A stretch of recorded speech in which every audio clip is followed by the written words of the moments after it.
كانت في شوارع وسط البلد، وشارع جامعة الدول وسور نادي الزمالك وشارع شهاب في المهندسين، أو ميدان روكسي وسفير وتريومف في مصر الجديدة، ولا شبرا وحكاياتها، وكل مناطق القاهرة وشوارعها اللي كانت مليانة محلات أكل وشرب ولبس وغيرها. وكل محل هتلاقي له عندك ذكرى وحكاية.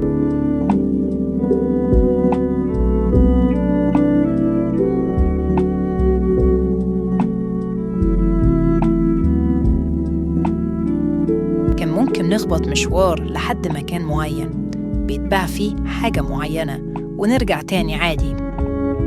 كنا ننزل نشتري الحاجات وناكل ونشرب ونقعد ونقف ونمشي في شوارع كتير مفتوحة فيها ناس وحياة ودنيا بكل تفاصيلها.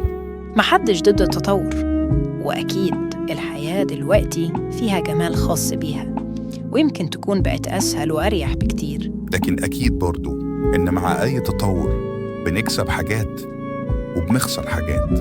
الشوارع والمناطق القديمة لسه موجودة ولسه فيها شكل زمان، بس إحساسنا بيها اتغير. بيتغير مع مرور الوقت وطريقة الحياة، حتى لو الشكل ما اتغيرش. دلوقتي مع كل مرة بنمشي فيها في الشوارع دي بنحس إن قلوبنا بتدق، بس بإيقاع مختلف. الشوارع وحكاياتها مش بس كانت محلات وبيع وشراء، كانت كمان أفراح في الشارع ومعالم احتفال بالمناسبات اللي أشهرها زينة وفوانيس رمضان وصوت المسحراتي وموائد الرحمن. كل مناسبة كان ليها حكاية في الشارع.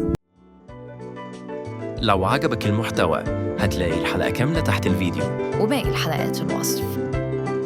لايك، شير، سبسكرايب، وفعل جرس التنبيهات.